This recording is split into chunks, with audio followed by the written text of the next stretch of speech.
Welcome back to Exploring Places Unknown. I'm your host, Trey, and today I'm excited to have Mr. Dean Logan with us today. Dean grew up in a religious cult and faced some really tough times, even struggling with suicidal thoughts by the time he was 18. He joined the Air Force and served 2 tours in Iraq, but when he got back home, he found that his battle with anxiety and depression was far from over. After hitting rock bottom, Dean decided to turn his life around and followed his passion to become a live TV director. Now he's on a mission to help others break free from their mental struggles and live their best lives. Logan, I'm going to just call you Logan, man, but thank you for coming on the show. I'm excited to have you on Exploring Places Unknown. Appreciate you having me, brother. Excited to be here, and let's get into it. Yeah, I've been counting down the days to actually sit down with you and talk about your story. I feel like there's a whole lot there, a whole lot going on. And one of the reasons why I really enjoyed looking at your profile is that people who've been through stuff, have a story of their experiences, but you're also able to transform all of that and get on the other side of the fence. So that's one of the reasons why I had you on here, is to really talk about the lows, man. Like there's no holding back here, I feel like you have a lot to share and that it's going to reach somebody. And one of the first places I like to start is kind of going into your backstory and how you got through and became the person that you are today, basically. So if you want to just take us through that journey. Sure. I appreciate your intro and, the good work that you're doing with the podcast. And I've listened to some episodes. You're touching lives. You're really touching lives. Yeah, I appreciate it. As you mentioned, it's been a journey. I grew up on the south side of Chicago to a single mother, and we were pretty poor. We had a lot of things that we needed, but not a lot of the extras. And my mother struggled with mental illness. She had personality disorder. She struggled with anxiety and depression in her own right.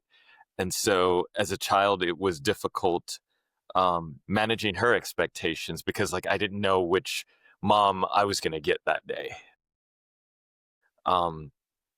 We ended up, when I was born, my mother was already a part of this religious organization, but it wasn't like a normal church. It was pretty strict. And it wasn't a cult in terms of, we all lived on a compound and there was barbed wire and we were drinking Kool-Aid. It wasn't that type of religious cult. It was more of the cult of controlling your mindset and how you think and what you believe and your actions in that way. So, for example, as a child, I wasn't allowed to watch cartoons. I wasn't allowed to eat chocolate or play sports. And so, even it felt like every step of the way as a child, when I was trying to connect with my friends, we couldn't really connect because I wasn't allowed to do certain things. I wasn't allowed to, we didn't celebrate holidays. So, Valentine's Day, not being able to pass candies around, couldn't participate in any Christmas or anything like that, any activities at school. I also couldn't play sports. So growing up in Chicago in the 90s, the peak Jordan era, it was difficult. The kids would be harmless playing basketball and I wasn't allowed to do that. So it just felt like every step of the way, I was just forced to be different from everyone else. And it was difficult. And I remember being a teenager, and leaving church one Friday night and looking down the street and seeing this truck come by and thinking it wouldn't be so bad if I just stepped in front of it and just ready for it to all be over. The struggle didn't come from wanting to be have the nicest shoes or the nicest, clothes or anything like that. I just didn't want to be different anymore. I just wanted to go to gym class. I wanted to go to recess. I wanted to, date like a normal kid. And it felt like every step of the way, it was like, no, you can't do that. No, you can't do that. pretty depressing. Yeah. I have a few questions, man. Please. So, why do you think it was like that? Why do you think there's such an emphasis on shaping your worldview or your ideology? Why is there such an emphasis on that? Is it a control mechanism? What's the reason behind that? So in that particular religion, they taught that in some ways I kind of understand it. They taught understanding the origins of things. So from their perspective, Easter, for example, came from pagan fertility origins. Christmas was we're celebrating Jesus's birthday, but if you follow the actual history, Jesus was born in the springtime, according to some of the things that they say in the Bible. Halloween, obviously that's pretty clear. It's, demonic or pagan origins there. So they were always trying to get us to look at what is the real, double clicking into each of the holidays, or, the effects of chocolate on a child's, Wow. system, those types of things. Even, why are we celebrating Thanksgiving when it was a massacre of, Native Americans, the way the holiday originated, if we really go back into it. But as a kid, you don't care about all that. As a kid, you're just in school, everybody else is at recess. Everybody else is, uh, playing games and doing things. You just want to be a part of part of the group. Yeah. So So you didn't even, I was going to say, so you didn't even get a chance to like play any video games, nothing. No. It Damn. was a lot. Yeah, it was tough. It was tough. And trying to like identify with, like, oh, we saw The Simpsons last night. Oh yeah, or oh, man, the new Sega Saturn came out. Like, it's so cool, the graphics, and like, yeah, I got nothing. No Game Boy, no Nintendo, no nothing. And it was, so it's not just that I was in the religion, it was just all the waterfall effects of being segregated and pushed aside, and like, okay, well, I can't really connect with them on this or this or this. It's just like, Yeah. I've also like looked into cults a lot, actually, man. And I think one of the tactics is the fear aspect. Like, hey, if you do this or do that, you're going to hell, kind of thing. And so, like, that's another way that I feel like people try to control the members. It's all like the mind thing. Yeah, definitely. Yeah, that sucks, dude. That really does. So did you and your mom have a lot of conflict? Did you ever voice how you felt? We didn't have that kind of dynamic. I don't know the demographic of your viewers, but in a Black family dynamic, there's not a lot of back talking that happens. Yeah. There was some times that I tried to, express like, hey, this doesn't feel right. I'm really struggling with, XYZ, or, man, I got bullied relentlessly, because it was already one thing that, okay, I had these religious beliefs, but okay, now I can't go to recess, I can't go to gym class too on top of it, and and so now it wasn't a lot of questioning in that. It was yeah. Do you feel loved at all? Like, looking back, you did? Okay. Yeah. I absolutely. I think because of the mental illnesses that my mother struggled with, I totally believe she did her best. She loved me with all of her heart. My mother was a model, and she sacrificed her modeling career so that I could go to a good school, that I could be. She was pretty intense as a parent. She wanted the best for me. She didn't want me to fall into the cycle. And as a result, like, I remember being up on the south side of Chicago, we would go visit other family members occasionally. We were pretty estranged from our family because of the religious beliefs, but occasionally we would go visit.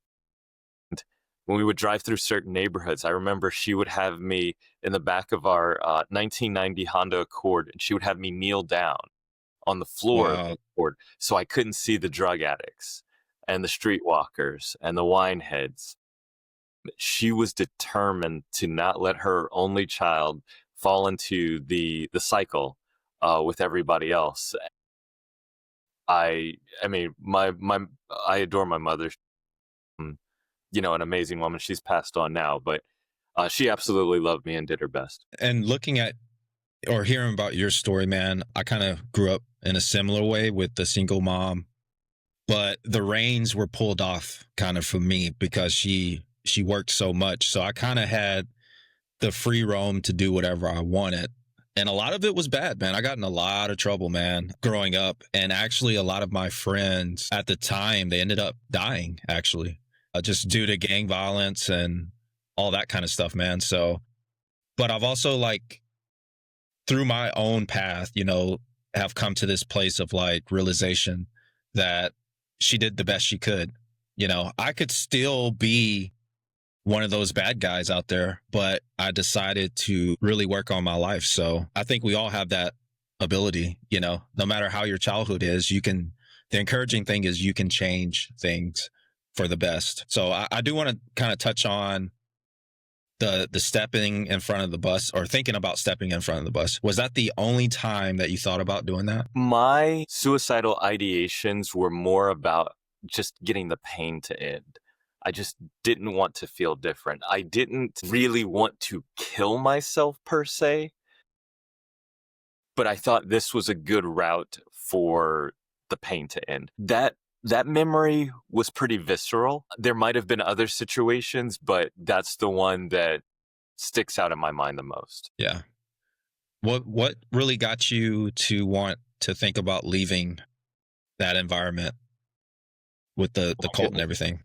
Sure. As long as I can remember, I would, in the summertime in Chicago, because you're not doing it in the winter, I would lay on the grass in the backyard. And we lived near Midway Airport, and I would watch the planes fly over. And I would just kind of wonder, where were these people coming from? Where were these people going? What kind of cool lives were they living? Wow. Wondering, not really knowing, when you're 4, 5, and 6, you don't know what the future holds. You have an idea like, oh, I want to be this, I want to do that, but will it actually happen? Who knows? So I remember kind of always wanting to be one of those people that traveled and saw the world and did amazing things. And at some point, I got it in my head that I wanted to be an airline pilot. And so as a result, my mother had her struggles, professionally, and I didn't want her to weigh the full burden of me going to flight school.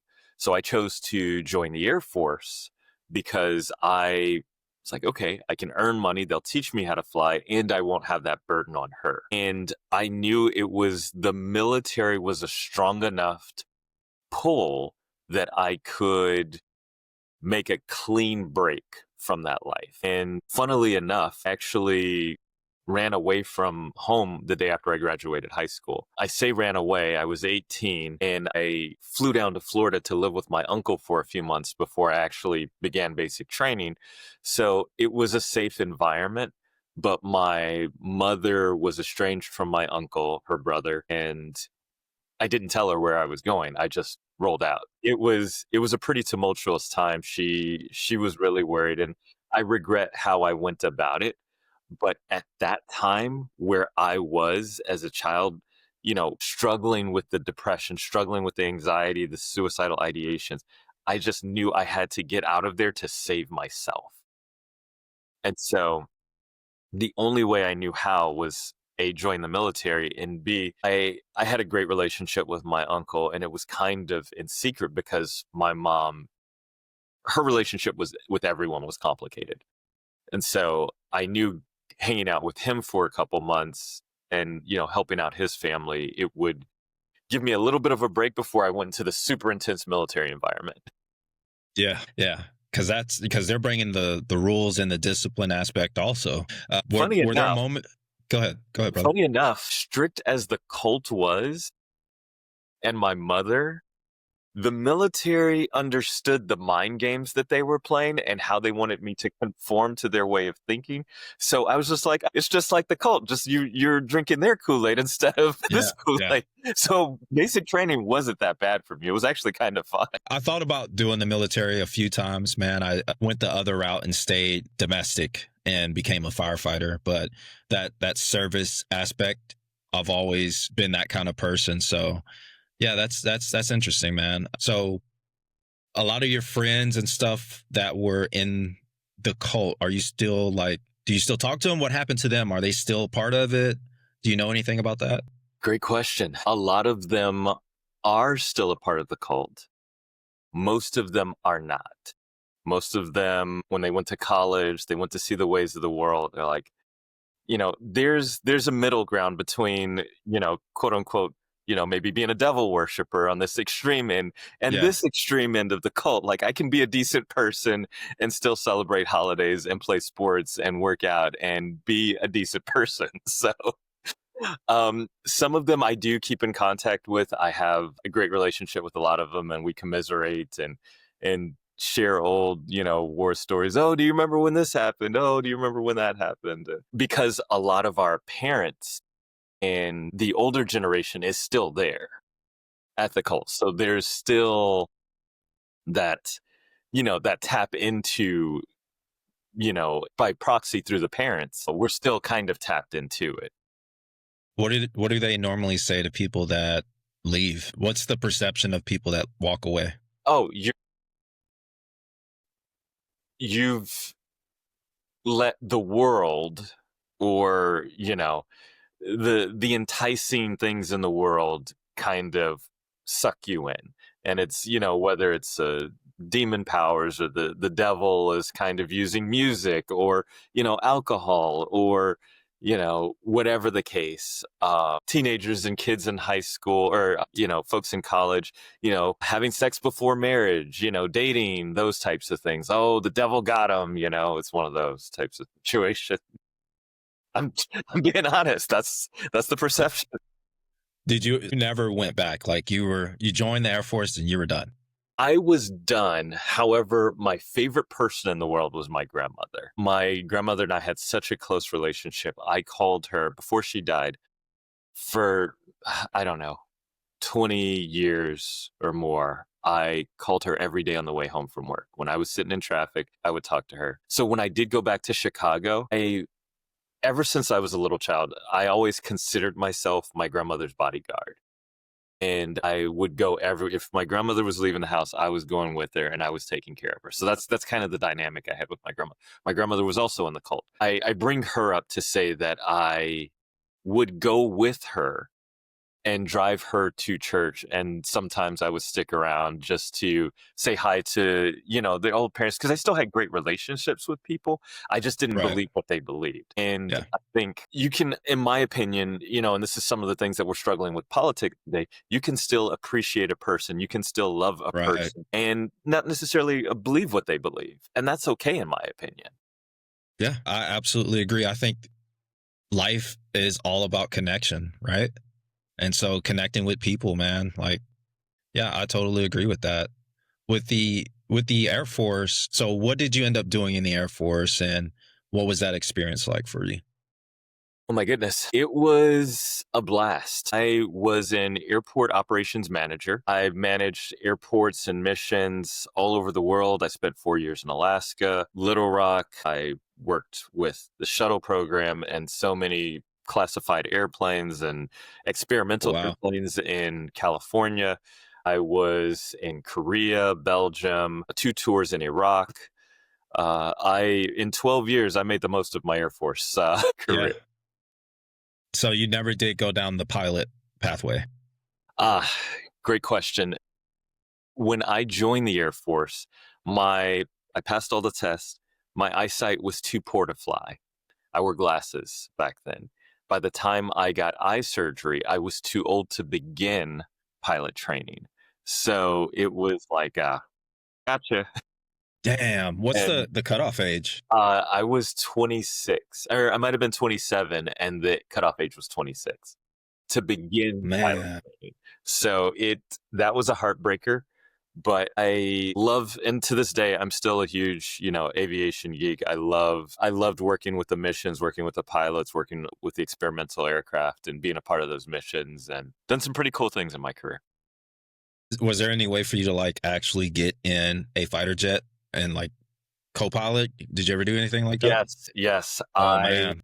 did. Funnily enough, I got voted in the Air Force the best airport operations manager after my first tour in Iraq. So basically, there you put together a package of everything that you've done, all the missions that you've contributed to, all the ways that you've kept these missions safe, all of the billions of dollars of assets that were under your purview. And I was fortunate enough to come out on top this particular year. And I got to, as a part of the, you know, reward, I got to fly in an F-16 with one of my buddies, who was the pilot in command. I was the back seat, and we got to dogfight. We're screaming across Man. the California desert, inverted, upside down, 50 feet above the ground. Like it was an Whoa, unforgettable man. experience. The wild thing about that story was literally the next day, I was going back to Iraq for the second time. And so Wow. in my entire life, and will be one of the most cool experiences that I've ever had, followed by the very next day going back to Iraq, wondering if I'm going to come back. Mm. So like even in Iraq, like the base or the fobs, is that what y'all called them? Is that different? So there are bases and there are fobs. So I was at a logistics kind of center, and it was a proper base. We had, goodness, we had so many. So the base that I was at was called LSA Anaconda, or as the Air Force called it, Joint Base Balad. And the kind of nickname for it was Mortaritaville, because we got attacked with small arms fire and mortars, artillery shells, 7 to 8 times a day. And Man. it was, we were always getting attacked. Day, night, it didn't matter. But to your point, we were a logistics center, so it was a larger base. Some of the smaller camps that are Iraq is a massive country, that were not necessarily, maybe they didn't have an airport, maybe it was just a place that was kind of like a safe house type place for our guys that were traveling from base to base. But they made it to this location, they can get a good night's rest, get some food, and things of that nature. So those were kind of the forward operating bases, more bare bones, more of a tent, versus, we had a full-blown theater hospital. Like they would bring, if somebody got a combat medevaced out, they would come to our base to get them stabilized, to get them back to Germany, to get them back to the States. So we were a pretty robust base. Yeah, that's interesting, man. Yeah. I kind of want to go all kinds of places, Let's So do it. when you were flying in that F-16, Yes. what were the G's? You remember? I still have it around here somewhere. I got my 8.5 Gen pen. So I remember, yeah. So that was the fastest we went. And I had to go through, I was wearing a G suit, which helped. And for those that don't know, a G suit is you wear this under your flight suit, and it basically constricts as the aircraft recognizes that it is pulling G's, it understands how much the human body can handle. And it constricts, it squeezes around your legs and your glutes, your butt. And what that does, the suit squeezing around your legs and your butt and your abdomen as well, but it helps keep the blood in your brain. And when you lose the blood in your brain, then you lose consciousness, and then you can't fly the plane. And now we got bigger issues. So you're also performing what's called the Hick maneuver and all sorts of, focusing and body physiology techniques to try to keep focused and locked in while you're, operating this $32 million piece of machinery. But it's freaking awesome. Yeah. I'm a huge adrenaline junkie. I love whitewater rafting. Yeah, man. All that fun stuff. So Yeah, I've done the water rafting as well, man. The thing that's next on my bucket list right now is skydiving. So I haven't done that yet. let's go. Yeah. That's on my list, man. Probably this year I'll probably go sometime. I love it. You won't regret. The cool. Oh, you've been? Oh, damn. Yeah, man. It puts With life the in perspective. Just completely. wow. Yeah, I got to do that, man. I don't know if I'll do the wingsuit thing. I don't know, but that looks pretty cool too, man. It You looks know? cool. I'm a little skeptical on that. To my core, I'm an adrenaline junkie, but the wingsuit thing, I think it's just the proximity and the amount of time that you're flying close to such Yeah, detriment. I man. don't know. I don't know. You'd be I mean, like, at you least, know, you're at with least your shoulders, you get a cramp and your arm you're like, sags. That's gonna, yeah, you're out of there. at least with skydiving, you have a backup chute. Like, what do you do when if like there's a rip in your wing? You know. Yeah, yeah. But we're not I gonna think know about. they. We're not gonna think about I that. know. I know they do that a lot in the Alps, the French Alps, I think. Absolutely. So I do have a question about like fighter jets. So I've been to a few air shows. I don't want to say at this particular air show. This was like over 10 years ago. There was like an F-22 Raptor, I believe, out there. My But you couldn't favorite. walk up. You couldn't walk up close to it. They had it guarded. My question is why is that? Are they afraid somebody's going to steal it, or why do they guard those kind of aircraft? So the 22 is I mean, it's kind of funny. Even though it's one of the newer jets, the technology is pretty old. You got to keep in mind they've been working on this tech, and this gives you a key into the government. The first flight of the F-22 was in 91, I believe, if my memory serves correct. But it took time for it to go through all the testing and production to make it like, hey, it's ready for the masses. And so to answer your question, while they've been working on it so long, it's still a third generation fighter. It's still pretty new. The technology on it is state of the art, and it has been, the software system has been upgraded since, 91 when it originally came out.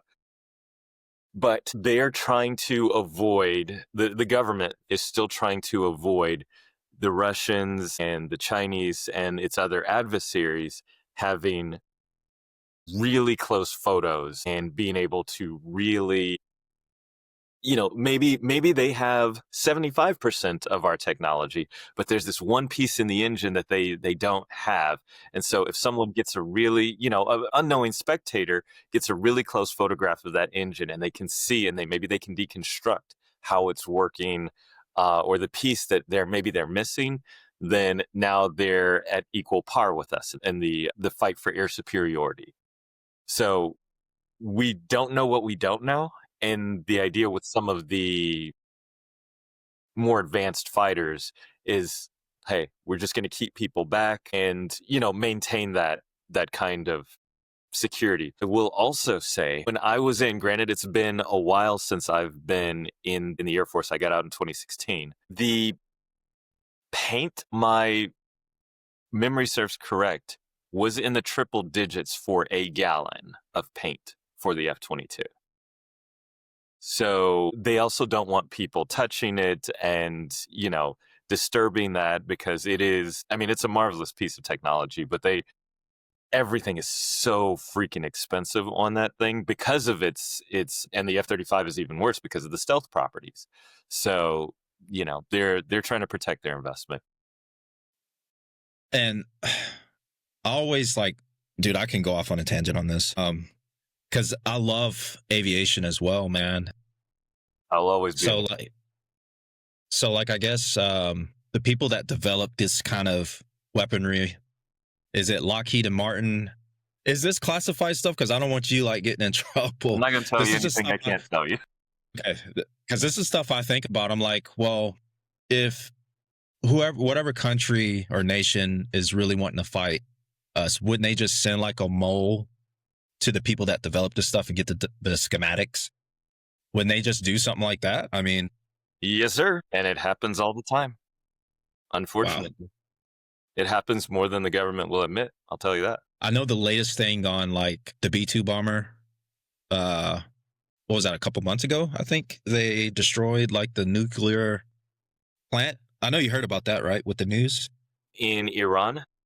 Yes. Isn't that's That's what crazy, was man. reported. Yeah.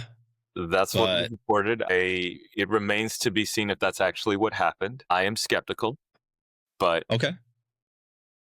that's what Are they you tell me. able to voice your why you're skeptical about it?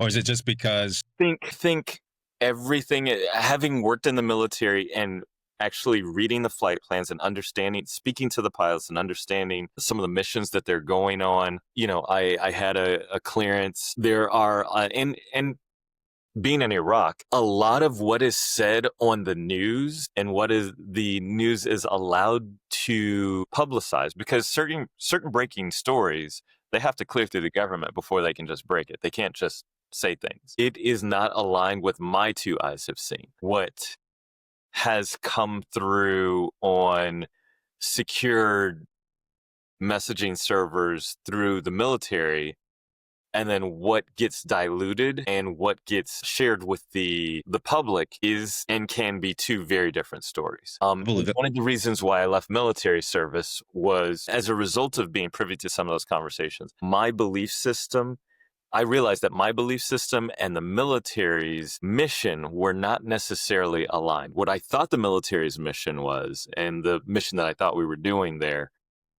particularly in Iraq and things like that. And that's all public, how Bush and Colin Powell lied to the UN to get support to go into. That's all very well documented. I'm not saying anything that's not very public information, but some of the other missions and stuff, it just didn't rub me the right way. So I chose to, I got honorable discharge. I, ended my relationship with the military the right way, but it was just, it was time for a change for me. Yeah. I was curious about the whole B2 thing because the way I think they portrayed that story is that it was flying above the radars. They dropped the bomb and just dipped out. I mean, we do have capabilities like that, right?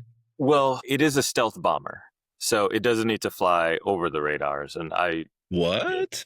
yeah, it's a stealth bomber, so it can just do its thing. But there's a lot there that's more than meets the eye. What was your thing on UFOs or Area 51 kind of stuff? I know I'm going off. Just let me get it out, all right, man? I promise we'll get back to everything. But do you have people that said they saw UFOs or anything like that? What's your viewpoint on that? So to be in the broader sense, UFOs are considered any unidentified flying object. It could be a bird. It could be a weather balloon. I think it's like 20,000 weather balloons released a day. And sometimes they fly over the entire ocean and it's, 20,000 feet up and they have a little blinking light. It could be whatever. What I think you're referencing is like extraterrestrial, like spacecraft and those types of. There is a lot of evidence about things that cannot be explained. Things that I've seen with my own two eyes, things that I've heard pilots say. Area 51 is definitely real. Area 51, they are working on spacecraft and technologies that are, it's crazy. A lot of it's classified. I mean, it's all classified, but there are things that the public just doesn't know, and the government will do everything to hold their secret. That's interesting. Are you at liberty to say any evidence from your own story or that you've heard of an actual UFO type of event that you're talking about? Yeah. What you got? I mean, even, there was a 60 Minutes piece done a couple years back on there was some, I want to say F-18 pilots off the coast of San Diego, and they saw multiple unidentified flying objects that were flying faster than our radars could track, faster than the planes, like disappearing over the horizon. I've seen things, on my airport things that shouldn't have been flying over our airport and that weren't showing up on our radars. The way it disappeared, it was not man-made. It's just not. And there's certain things we've been told, like, hey, you can't ask questions about that. You saw what you saw. Don't talk about specifics. But so whether that's ours, whether that's ours is in we've captured some sort of technology and we're trying to replicate it, or, it's just kind of out there in the universe. Like, but there's definitely some crazy stuff out there. Yeah, I mean, it could too, at bare minimum, be another country. I mean, because I'm sure they have their own Area 51 where they're For sure. testing Yeah. stuff as well. So I mean, that could be another aspect, man. But dude, I just had to ask you Yeah. and talk Yeah, yeah. about I that mean, kind of stuff. But there's so much out there. I mean, look up Kona Blue. That was an operation that, it's the government has tried to kind of back away from it, but they dedicated a lot of money to deconstructing and reconstructing extraterrestrial materials. what? Yeah, I mean, there's so many. You just have to know what you're looking for. There's so much that the government knows and is doing. Like, even look up, remote viewing. This technology has been around since the 50s, or maybe it was the 60s or 70s, unclear. But the project got stopped in the 90s. But basically, they would put people in these secured facilities. They would give them coordinates of a lat long, and they could use their intuition and premonition on what is in these. It could be a safe, and they would have somebody would be on the other side of the world, and they would write a word or draw a picture on a safe, put this picture in an envelope in a safe, and nobody knows what that thing is, and they're using their minds. And the Russians have this too, but to see what's in the safe What? in the envelope. Remote viewing is it's all over the internet. The information is out there. This isn't me. This is not Logan telling you something that he's heard of. There's so many people that have verified this information, and it's on government sites. There's all sorts of crazy technology that's out there. People just So have is that remote viewing? Is that like something you develop, or is it just a select group of people that are? That's one of the crazy things that they've determined, is that everyone can, and this is kind of when, Whoa. yeah, everyone has access to this. You just need to know how to tune into that frequency. And this, yeah, it's mind blowing. Everybody go look up remote viewing, but you will have instances of it in your. Occasionally, some people are more into it. My mother was actually one where she would dream things, and then they might happen either that day or that week. Some people get deja vu moments where they feel like they've been there. They're reliving something. That's kind of a form of it. I've not been trained in it. I don't know anything other than what's on the public internet about that, but about remote viewing specifically, but the information is out there, and it's. Whoa, that is wild, man. And let me tell you this, the CIA and the government would not give tens of millions of dollars to a program and not do it over 20 years if it did not work. Yeah. Follow Yeah, there's something going on there, man. Is remote viewing like a spiritual thing, I guess? That I don't know. I haven't been trained. Okay. I don't want to speak on the specifics of it, because I just know there is a training for it, and CIA knows. I've been getting emails in my inbox.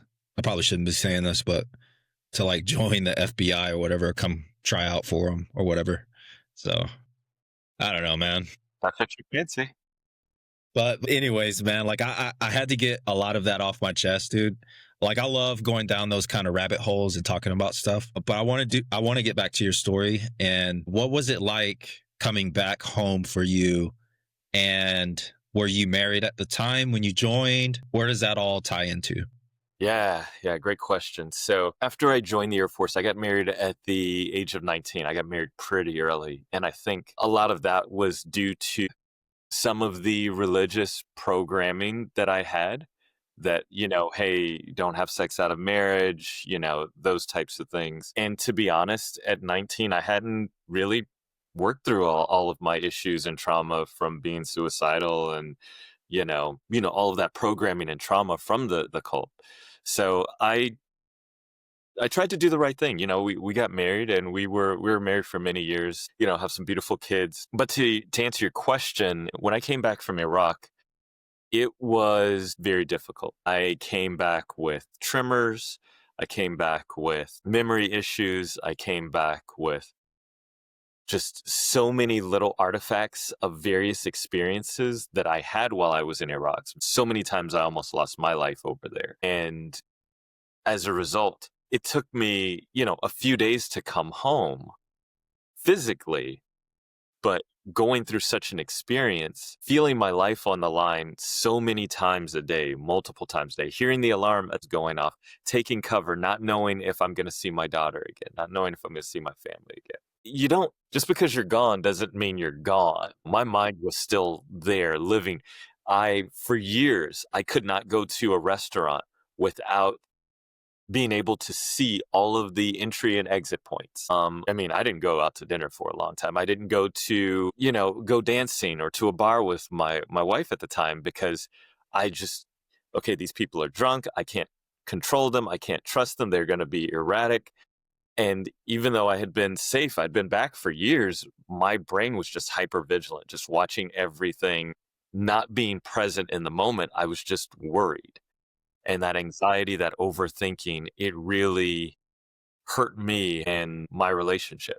And as a result, we end up getting a divorce. And during that process, I kind of hit rock bottom, and the anxiety, the worry, the overthinking, the hypervigilance, it all got worse because my world was crumbling. My whole model of the world was crumbling. Yeah. Yeah. It sounds like you were in a fight or flight, man. Like, For years. just through my own like therapy, it's interesting that you mentioned the hypervigilance, and I think I used to live in that state of being a lot. So how did you work through that kind of stuff? How did you get to the place where you are now? What kind of therapy, or what did you do specifically? So it's interesting. And I've been in therapy since the day I came back from Iraq the first time. So I knew I needed help, but also the way it works in the government, you can't tell them too much, because if you tell them really how deeply you're struggling, then they'll pull your security clearance. Well, you won't allow to do your job. And then, if you lose your source of income, now we have bigger issues. So you can only tell them so much. I was really fortunate to go to a Zen Buddhism retreat when I came back from Iraq one of the times. And I met some amazing people there, and they taught the retreat was actually just for military members that had experienced extreme trauma. And they taught us kind of the basics of Zen Buddhism and mindfulness. And that really changed my life and put me on the path. Like, there's times that I've kind of like, I don't need those tools, I'm okay. But when times are tough, I had those tools in my bag that I could reach in and like, okay, let me work on my breath work. Let's be buoyant. Let's be resilient. Let's, lose attachment, those types of things. But that really changed my life. Being able to be in a group of people and just talk openly, honestly about what I was experiencing, the troubles that I was having. Community is so important. Yeah, absolutely. Right now, it feels like everything is so divisive, and you say things, people are ready to dissect it and ostracize you and throw you in this corner. But I really try to focus on bringing people together. And you know what? There's a lot of not pretty things in life. And, we all go through depression. We all go through anxiety. We all go through, moments of these things, some worse than others. But it's the human experience. You don't get away from it. And so learning to, and I still struggle with this. I'm an introvert. I'm an only child. I spend so much time by myself. My gut reaction is to turn into a recluse and like hide from everyone else. But I know that when I am able to communicate and be free and not feel in here, but be present with everyone, that's really when life tends to change. And so you do coaching now, Yeah. right? So yeah, go into that for us. So as a result of it feels like I have such a variety of experiences. And, I kind of glazed over the divorce. As I was going through the divorce, I hit rock bottom again. And I was living in Belgium at the time. I my French was really poor. I didn't really have a group of people that I could connect with. And as a result, I turned to the bottle. I turned to alcoholism. I was an insomniac. I was really struggling. I was missing my daughter, was mourning the life that I had. How did I get here? And I remember walking to work at 3 o'clock in the morning, completely drunk, and thinking that I was ready to die. I was ready. Once again, I was ready for all the pain to end. And I made a choice to the suicidal ideations had been going on for months, but that night was particularly rough. But as I walked to work that day and as I sobered up, I realized that if I killed myself, my daughter, my youngest, was 8 at the time, Mm. would not have a vision, or she would always see suicide as a option. And I never wanted her to see that as an option. And if I did Wow. it, then, at 8 years old, like, the most influential male figure in your life is your father. And I didn't want her to think that, like, I couldn't handle it and I went out like that. And so maybe Yeah. she should do that, or that she has to carry this pain. And so I made up in my mind that I would I would do the opposite of that. And I was going to show her through every fiber of my being that I'm going to live life the way I want to and pursue my dreams and be an example of what to do. And so I ended up leaving military service and moving to Los Angeles and pursuing my dream of directing live television events.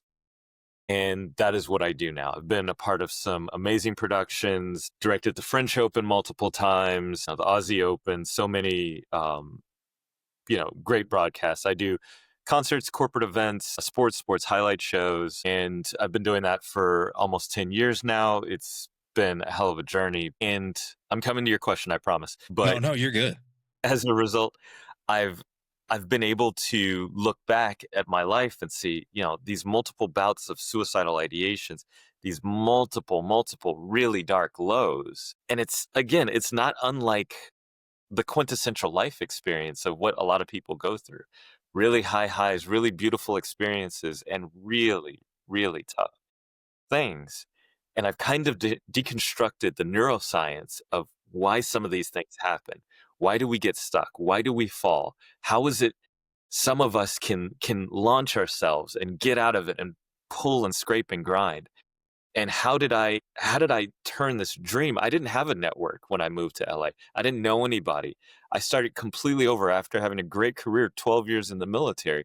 I started over delivering coffee to people. I was 30 years old. But I had a dream, I had a goal, and I was willing to do whatever it took. I was the first person in, last person out. I had the military mentality and the tactics, and I applied it to television. I was like, I am going to win. And so now, as I look back, I realized that subconsciously, I used neuroscience and military tactics to achieve my goals and dreams. And now, That's so cool. yeah, it really is. And now I use the same science, the same neuroscience of how the brain works in terms of neuroplasticity, in terms of the power of the positive thinking, subconscious, conscious thinking, and military tactics, discipline, goal oriented, smart goals, measurable goals, to help coach others to be the best version of themselves, to be more successful and accomplish their goals in the next, in 90 days than they have in their past 3 years. So that is my mission in life, to speak. I also do some inspirational speaking and coaching. My goal is to give back to people. I've been through so many experiences, and the worst thing I can do is sit on them and allow the demons inside my head to keep me from sharing with people. Because the more I talk to people wherever I go, and everyone feels comfortable to share something really intimate wherever I go, because I'm just like, hey, you know what? I've been through divorce. Yeah. I've been through rock bottom. Yeah. I've been suicidal. Yeah. And you know what? It really sucks. I had, my grandmother and my mother die of cancer because they refused to go get checked up. Like, please go get checked up. Like, I'm just open and vulnerable about everything because that's how we connect as society. Yeah, that's really key. I met with a friend today for coffee and we were talking about being vulnerable, man. Yeah, that's how you connect with people, man. Like, and actually to where there's a helpful exchange going on. I feel like when you are vulnerable, like there's something I can gain from this and there's something you can gain from this instead of just being cliche and saying, yeah, everything's good. I think that's really important, man. Yeah, I love that you talked about neuroscience, man. And I have people come on the show all the time to talk about that. And so like you had a goal in mind, but you just used strategy to get it, right? Absolutely. You Yeah, that's interesting. It's so many people dig into life kind of haphazardly. And when they don't achieve their goals and dreams after 2 weeks of fighting for it, it's not really how life works. I've been Go ahead. I was just buttoning up the thought that, you have to show discipline. You have to have a strategy. You have to attack life like you are attacking another country, for lack of a better term. And you cannot let anything get in your way. You have to be concerted strategic in order to accomplish your goals, because if you don't really have a plan. You don't really know a layout. You don't have you're not really looking at the people that have gone before you and figured out the way to do it, because almost everything at this point has been done in some way, shape, or form. Marketing, sales, even technology. Like the format is there. Maybe the technology hasn't been created, but anyway, I'm sorry. Yeah, that's good, man. I do it that way too, but I came across this book. I always talk about it. It's Atomic Habits. And it's creating those small habits that eventually lead to your goals. It's the small things like that you have to be consistent and disciplined with that will get you to your goals. So instead of just, it's good to have the big goals down the road. Yes. But how do you get there? And the book I'm talking about really focuses on the small intricacies on getting you there. So I preach about the atomic habits all the time. I love it. I love it. Really, really It's, good book. Really good book. I'm going to write it down right now. I haven't read that one. It looks like this. There we go. Give it a plug. Nice. Tiny changes, remarkable results. I love it. So yeah, man, that's really interesting with your coaching and everything. So do you have like any success stories from that? I have, whenever I tell people about what I do in terms of live television, they're like, "Oh my God, how cool is that?" And I'm like, "I Yeah, know." that is. Little Logan would have never thought that he'd be in a control room, working with some of the greatest people to ever direct television in a live environment, and some of the events that I've been able to be a part of. And they're like, "Oh my God, I wish I had the, tenacity to pursue my dreams." I'm like, "You do. You just have to tap into it. You just have to want it more than you want scrolling on Instagram endlessly, watching another episode on Netflix.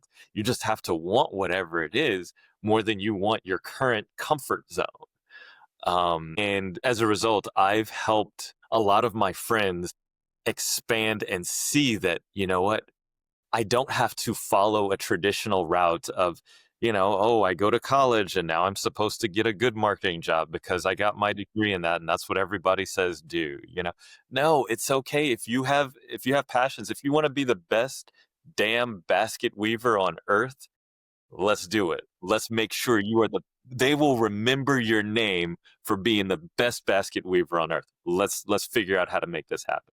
And so I don't have people in my circle doing basket weaving, but in their individual right, they are pursuing their goals and dreams, writing, even screenwriting, even acting, singing, whatever it is. I've had people that I've coached help get those, as you say, small measurable steps getting to that big goal. And one of the things that I preach is a lot of the reasons why things don't work for people sometimes is it's not that they aren't committed. They're committed right here, right now. You talk to people about the diet they're on or about the New Year's resolution or things of that nature. That's fine. That's all well and good. It's not even a discipline problem. They're into it. In my opinion, it's about your identity. Wow. Your model of yourself, who do you see yourself as? Do you see yourself as a healthy person, or do you see yourself on a diet and your subconscious and and you believe that one day this diet will come to an end and I'm going to be back off the wagon. Wow, Do that's you good. do you know in your heart of hearts that you know what? This year I'm gonna go to the gym. I'm gonna be healthy. But when Thanksgiving rolls around, I'm definitely not gonna be on. You know what I mean? Like it is not who you are to your core. When you choose an identity, while there might be other options, I think about devout Muslims. Think about people who are, let's say you're a self-proclaimed technology nerd. Like it is who you are. You are not the dance club guy because that's not your identity. That's not the identity. And you can take on a new identity. But when you take it on, it is who you are. And there is nothing that will stop that. Yeah. Envisioning yourself on the other side. Yeah, that's good, man. I like that. It's not just envisioning. We're human beings. You Mm, have to become yeah. what you want. That's good. That's good, bro. We're not human doers. You have to be it at every level: emotion, feeling, visioning, speaking. That's self-talk. That's the stuff that you say to yourself when you are by yourself. That's the Hmm. stuff that you have to change. That's subconscious. You ever, I'm pretty sure you've probably seen it, but The Pursuit of Happiness, that movie, you ever seen it? Excellent. Excellent. Yeah, man. I actually made a trip to Chicago to go see the Chris Gardner building to Wow. kind of acknowledge and pay respect to his great. Wow. Yeah. That's amazing. Yeah. Like with you becoming a director, did that just fall into your lap or you just kind of knocked on each door until it opened? I cold called hundreds of people. I Wow. emailed thousands of people in pursuit of this dream for about 3 years. And that was before I moved to LA. And when I got on the ground here in LA, I had one opportunity, and that opportunity fizzled. It did not turn out to come to fruition. Everybody was like, "Oh, you're military. We love that. We're going to help you. We love that." When it came down to it, nobody wanted to put their money where their mouth was. And I was willing to work for free. I was willing to do the grungy, dirty labor to prove myself because I realized I didn't have a name in the business. And I even delivering coffee, like somebody's got to vouch for you. Even though you don't need a lick of college education to deliver coffee, you needed somebody to vouch for you in this industry. It's not what you know, it's who you know. And so I was willing to undercut for a time and to pursue my dream. And that's effectively what it took. I ended up working for a company for 6 months for free until I realized I had $500 left in my savings. I was like, okay, we're gonna have to start charging. It's whew, yeah, can't go completely broke. I can only support this. But by that point, it had been 6 months of me proving myself. And they were like, okay, this guy is solid. He's always the first person in, last person out. He's never on his phone. He's always asking for more information. He's trying to understand. And they saw that I was hungry. And as far as I know, from going from PA to live events director in the LA market, I was one of the fastest in history that I know of. It took me about 4 or 5 years to become a director. So, Dude, that is amazing, man. I love that you stuck to it. You didn't just like give up, you know? You said you had what, thousands of emails, hundreds of calls. You just kept pressing in on it. I love that, man. no has got to be your best friend. And keeping in mind, like, feeling energized, it's a weird place to be, but when you feel energized when you hear the no, because you know that wasn't the right opportunity and the next opportunity might be the one, that is a weird place to be. You have to get at peace with the no and know that you're that much closer to getting the yes. Yeah, it totally reminds me of Pursuit of Happiness, man. That's one of my favorite movies, man. So Every time I powerful. watch it, I get fired up because nothing stopped him. That's amazing. Thank you. Thank Yeah. you for that. I'm glad that you can articulate how you did it too, right? And not just like hold all this good information to yourself, man. I appreciate it. I mean, it's discipline. In terms of being a director, I would, at least in that part of my journey, I was shadowing direct. I would come in on my days off. I would stand behind directors to a point that they would be nervous as they're calling a show, as they're in cadence. And I'm like taking notes, like recording on my phone, like, why did they? And then I would ask them after the show, hey, in this moment, why did you cut to this camera versus this camera? Or why? Like, I was such a student of the game. It was insane. I would go into the studio. If I couldn't sleep that night, guess what? As a PA, as a production assistant, I would go into, I had a key card to go to the studio. I would go into the studio at 2 o'clock in the morning and I would go practice building the systems, playing with the software, deconstructing the software, focus on my camera calling. What would I do in this situation? I would envision the things that would happen later that day on that show and go through it. And I remember a couple times I was leaving the studio at like 6 o'clock in the morning after kind of pulling an all-nighter at the studio. I was, what am I going to do? Be on Netflix, scrolling on Instagram. Like, I might as well learn something and get it into my subconscious so that, because in a live television environment, you can't do it over. Yeah, that's true. You have to be on it in the moment and make the right call every time. I was leaving, and in order to leave, I had to walk past the executive producer's office, and this gentleman was in at 6 o'clock in the morning, bright and early, and he was like, hey, Logan, what are you doing? I said, oh, I'm so sorry. I don't mean to disturb, but I was just in the studio practicing because, one of these days I'm going to be your director. And he's like, carry on. And because that was, he liked that. Yeah, he loved it. He loved it. And no one else was doing that. No one else was coming in, pulling an all-nighter, trying to focus and understand the gear so they could be technically proficient. That's kind of how I approach life, deconstructing it one element at a time. And that's what I help other people do is, what are those small steps? How can we get you to become the person that you want to be so that you can be there before you even step into the role? And too, like just doing things that you've done builds your confidence. So if something does come your way again, you're like, well, I've done this before. You actually have a t-shirt and you're like, yeah, I got this. The funny way of how life works is my first show that I got to technical direct, which is one step below directing, the gentleman that was technical directing had to leave and do another show. He booked 2 shows in one day, and he had seen me stand over his shoulder for so many times, for so many hours. He was like, Logan, come here, sit down. You're doing the show. I got to go. And he had every confidence that I could do it. And I am shaking in my boots. I was totally not expecting it. But he had every confidence. The crew was so excited for me. I crushed the show. But it was, you never know when that opportunity comes. You never know. And I still have in my office, I still have the credential from that day, my very first show. That is so badass. February, and I don't remember the year, but it's in my other office.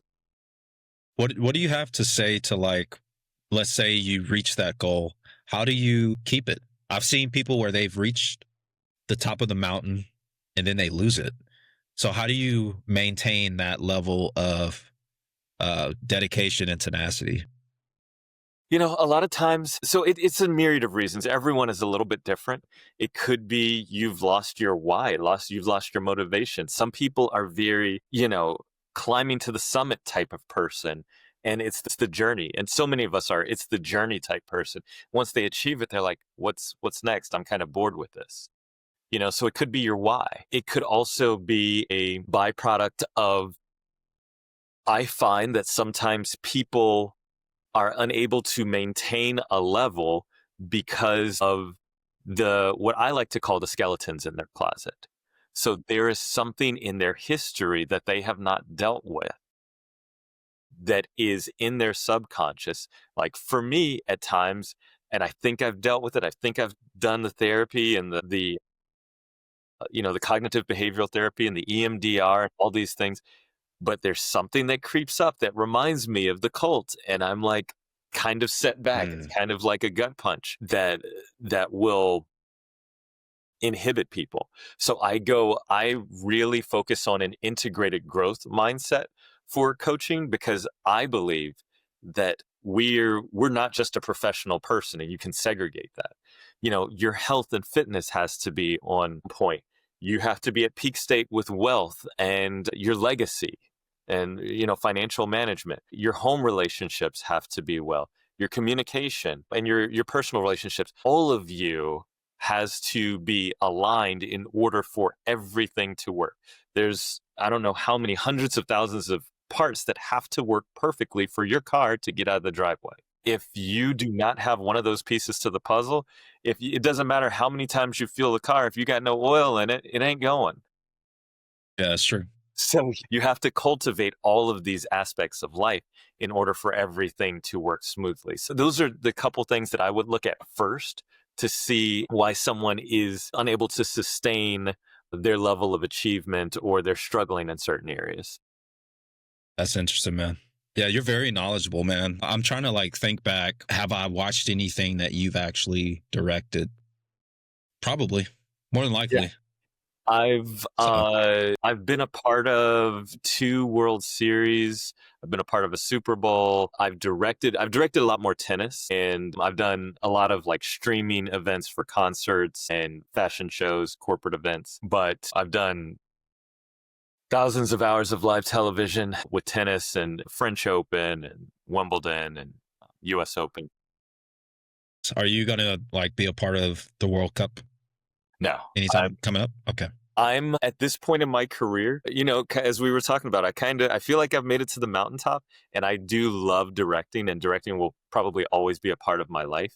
But right now I'm kind of in a give back phase. So I do it just because it's a creative outlet, and it's important to me. It's very important to me.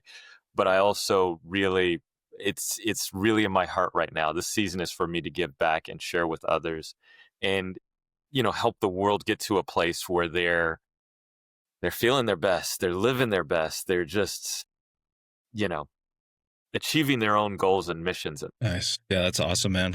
So for the audience, how do people get in touch with you? What are your socials, your website, and everything? Absolutely. Absolutely. Website is the Logan Unlimited, TheLogan Unlimited.com. And I am, in terms of socials, I'm on the Logan Unlimited as well. So for Instagram, TikTok, and I'm giving out free coaching advice.